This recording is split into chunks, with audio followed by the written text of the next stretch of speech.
Olá pessoal, eu sou o Thiago Lima e estamos começando mais um vídeo aqui nesse canal. E nesse vídeo nós iremos falar a respeito da marca, a respeito do controle. Estou falando do chip RFID que já está na ativa. Vários países, principalmente como a Suécia, já tem uma boa parte da população que tem o chip, estão deixando até mesmo as cédulas, as notas de dinheiro físicas de lado, estão usando basicamente o dinheiro apenas digital. Hoje eu quero falar a respeito disso, pois para mim isso é algo muito importante. Eu vejo isso realmente como a própria marca que é descrita no livro de Apocalipse, cujo número é o 666, curiosamente um número que bate com uma das empresas que está aí na luta para a criação e implantação desse chip, que é a empresa Visa, onde as duas primeiras letras, o V e o I, seriam 6 em algarismos romanos, o S seria 6 em algarismos gregos e o A, os 6 em algarismos babilônicos. Três idiomas que foram extremamente importantes aí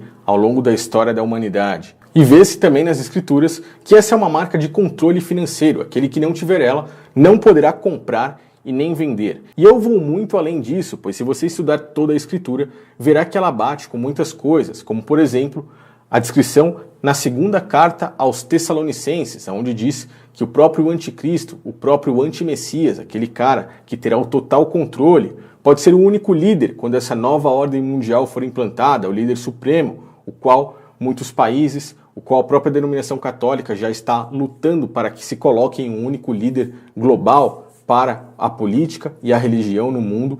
Esse único líder tentará ser como o próprio Deus, como o próprio Criador. E como ele fará isso? Ele só conseguirá fazer com o uso da tecnologia, e o chip é o ponto-chave para essa questão, pois todas as pessoas utilizando esse chip fará dele um ser exatamente como o Criador, onisciente, onipresente e onipotente. Com as pessoas chipadas, ele terá essas três características.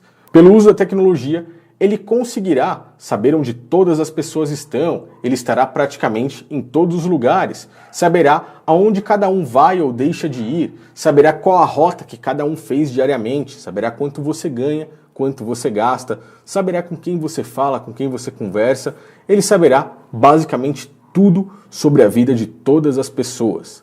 Então, fechando todo esse ciclo de informações, você consegue perceber que esse é um controle e as pessoas passarão a ser muito mais escravas do que já são nos dias de hoje. No futuro, além da água que você bebe, até mesmo o ar que você respira, será cobrado e será debitado diretamente da sua conta por meio desse chip. E por que é que eu digo que padres e pastores farão de tudo para que você coloque essa marca? Eu vou explicar muito bem e eu peço que você analise com carinho essas questões que eu estou colocando aqui e também que você estude. Leia as escrituras, releia, procure entender, pesquise, veja significado de palavras, aprenda sobre transliteração de palavras, estude a história desde a época dos judeus até os dias de hoje. Como nós chegamos nesse sistema religioso que temos aí. O máximo que eu puder ajudar vocês aqui, eu vou fazer. Não me coloco como nenhum líder aqui e ninguém para ser seguido. Apenas um irmão que passa as informações. Muitas vezes erro, mas na maioria das vezes, por meio dos meus estudos, antes de passar uma informação aqui para vocês, eu tento me policiar 100% de que eu estou correto. É claro que ninguém é perfeito. Então, preste bastante atenção e reflita sobre essas palavras. O sistema religioso que nós temos nos dias de hoje, ele se divide basicamente em dois. Aqui no Brasil, ou católico ou protestante. Esse sistema religioso, ele veio de um meio judaico, o qual Cristo e os apóstolos faziam parte, mas em um certo momento da história, o qual está descrito na própria Bíblia, o qual está descrito nas Escrituras, Cristo passou a mostrar àqueles judeus que o templo, aquele templo que eles tinham naquela época, construído por Herodes, que era um templo político e religioso, o qual somente os levitas entravam lá dentro para prestar os sacrifícios de animais e fazer toda aquela doutrinação judaica, aquele templo não era a casa de Deus, pois Deus não habita em templos feitos por mãos humanas, e sim nós, o nosso corpo, as pessoas, por meio do amor, poderíamos ter o Espírito do Criador habitando dentro de nós. E nós, que amássemos o próximo, aqueles que tivessem amor e que estivessem aí merecendo a vida eterna dada por Cristo após a morte, seríamos a morada espiritual e eterna de Deus. Essa é a igreja. E esse sistema religioso não aceitou essas coisas. Eles não aceitaram que Cristo disse que não era necessário nenhum líder religioso. Em Mateus 23 ele diz para não chamar ninguém de pai, ou seja, a palavra padre, curiosamente, temos padres dentro da denominação católica. Disse para não chamar ninguém de guia, ou seja, curiosamente também, temos guias ou pastores dentro das denominações protestantes. E também disse para não chamar ninguém de rabi ou de mestre, que curiosamente chamam os líderes religiosos dentro da religião judaica. As três principais religiões que norteiam, que para mim é a grande meretriz, a grande Babilônia, a grande enganação, e vocês vão entender por quê. Então Cristo disse essas palavras diante de todo aquele sistema religioso que existia naquela época. Esse sistema religioso se reuniu na sala do sumo sacerdote e decidiram matar ele. Porém, ele tinha os apóstolos e os apóstolos difundiram para o mundo todo essa mensagem.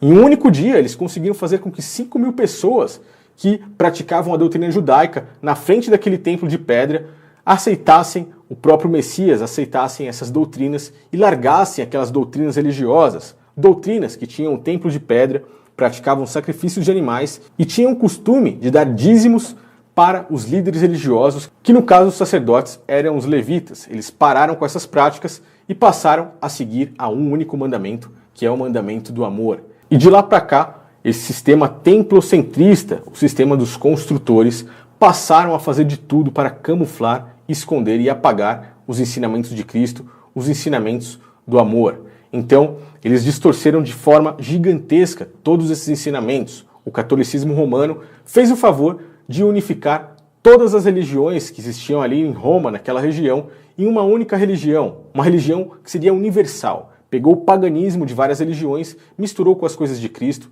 e de lá para cá as coisas escambaram. De dentro dessa religião católica saiu a religião protestante e hoje é o que temos no Brasil.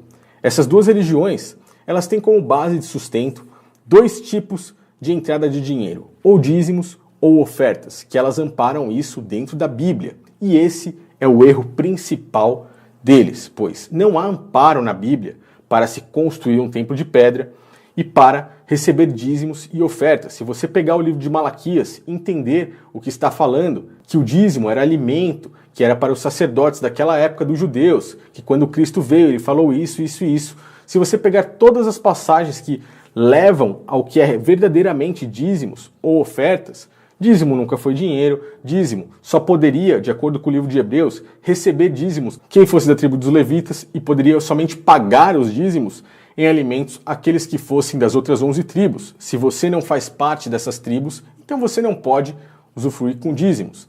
A partir do momento que eles pegam um versículo e se colocam como representantes de Deus para receber dinheiro, não é nem alimentos, dinheiro, usando a Bíblia, eles estão mentindo. E a partir do momento que é mentira, o Espírito Criador se afasta completamente. As ofertas nunca foram para templos religiosos. Ofertas eram para outras pessoas, eram doações de caridade para outros irmãos. Como, por exemplo, no momento que eles jogaram dinheiro ali aos pés dos apóstolos, o que os apóstolos fizeram? Pegaram toda aquela grana e dividiram em partes iguais. Aquele que tinha 10.000 e o que tinha 1.000, agora ficavam todos com 5.000, para que assim nenhum tivesse mais do que o outro. Assim está escrito nas Escrituras. O problema é que eles pegam apenas um trecho e acabam inventando histórias mirabolantes para conseguir ganhar dinheiro. Então esse sistema religioso que temos nos dias de hoje tem um único pilar, que é o dinheiro. Essa é chamada de prostituta no livro de Apocalipse. O sistema religioso que temos nos dias de hoje é a prostituta, pois ela está assentada na mentira, está assentada no dinheiro. Se eles não usassem as Escrituras para isso, não haveria problema em pedir uma doação. Se eles falassem, não, nós não somos representantes de Deus, não tem nada a ver com isso aqui, né, não tem base bíblica nenhuma, tudo bem, mas todos eles usam a Bíblia para dar amparo e acaba caindo na grande mentira. E aí fazem parte da grande prostituta, pois o pilar que sustenta eles é o dinheiro. Tire o dinheiro de todos esses templos, de todas essas denominações religiosas, e você verá se esse sistema religioso não cairá de vez. Esses líderes religiosos milionários que temos aí nos dias de hoje, eles jamais vão pregar a palavra de graça. Esses templos monumentais não conseguem se sustentar sem o dinheiro. Então, tire o dinheiro deles que eles cairão. A verdadeira igreja, que é o grupo de pessoas que tem um amor dentro do coração, essa é sustentada por esse pilar, pelo próprio amor. Essa é considerada a noiva de Cristo, pois sem dinheiro ou com dinheiro não há nada físico que a sustente, e sim um sentimento que é espiritual, que é o amor. Então você deve fazer parte não da prostituta. Por isso que existe aquele grito no livro de Apocalipse que diz: sai dela, povo meu. Então saia da grande prostituta, comece a abrir os seus olhos para todas essas coisas e venha fazer parte da noiva. Comece a praticar o amor diariamente na sua vida. O amor ao próximo, o amor a si mesmo, o amor a Deus. Assim, você sai da grande prostituta e passa a vir ao grupo da noiva. Pois esse grupo da noiva, esse pequeno grupo da noiva, é o que viverá eternamente com o Criador. E é por isso que Cristo disse aos líderes religiosos naquela época: apartai-vos de mim, que eu não vos conheço. Eles vieram com todas aquelas falácias religiosas dele. Senhor, profetizamos em seu nome, fizemos isso, isso e isso.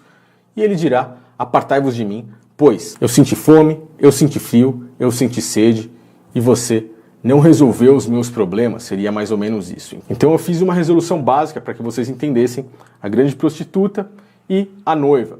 Pastores e padres, nos dias de hoje, todos fazem parte da grande prostituta. Tire o dinheiro deles e eles não se sustentarão. O chip é a marca financeira. Sem o chip, eles não conseguirão continuar com a sua mentira. Eles não receberão seus dízimos e não receberão as suas ofertas. Eles não conseguirão mais sustentar os seus templos religiosos.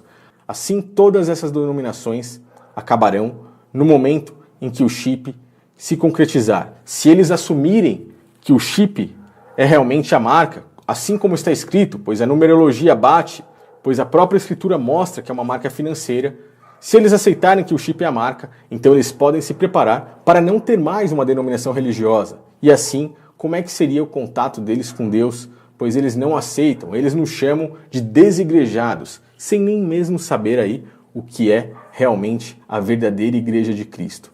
Então, tome cuidado, estude, preste bastante atenção nesses líderes religiosos, pois eles farão de tudo para que você aceite essa marca, pois eles querem continuar aí vivendo com as maravilhas físicas dessa terra. Eles querem o dinheiro. Sem o chip, sem a marca, você não poderá mais pagar os dízimos e as ofertas e nem sustentar a grande prostituta. E é por isso que a gente vê líderes religiosos, como o próprio Silas Malafaia, debochando dessa situação do chip, que é muito mais real e está aí debaixo dos nossos olhos. Pastor, o senhor vai falar sobre o novo chip que vão botar na mão? Meu irmão, pode botar chip hoje na testa, no dedo, no umbigo, na cabeça, nos olhos. Isso não tem nada a ver com o poder do anticristo quando ele vir se instalar aqui na terra. Vamos ser um pouquinho... Outro que falou bastante, ainda fala sobre isso, é Leandro Quadros.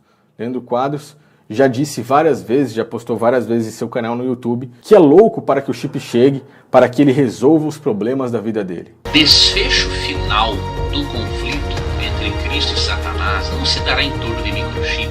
Você imaginou, amigo ouvinte e amigo internauta, Deus e o diabo brigando no fim dos tempos para ver quem vai ter o chip e quem não vai ter um chip? Não tem cabimento nenhum. O conflito cósmico é uma coisa muito mais séria do que isso. E para lhe ser sincero, eu até gostaria que viesse rapidamente esse microchip, porque ia me poupar tanto trabalho de estar com a carteira cheia de documentos. Olha, documento, RG, CPF, cartão de banco, um monte de besteira enchendo minha carteira. Deus ajude que venha logo esse microchip para ser colocado na mão da gente, a gente evitar esse monte de documento. E mais uma vez eu digo aqui em vídeo diretamente para você, Leandro Quadros, o dia que você quiser fazer uma live, pode ser no meu canal ou no seu, para que nós falamos aí a respeito dessas coisas, falamos a respeito de dízimos, pois eu sei que você ficou chateado quando eu fiz aquele vídeo, no qual eu disse que era na mira da mentira. Olá pessoal, eu sou o Thiago Lima e estamos começando o programa Na Mira da Mentira.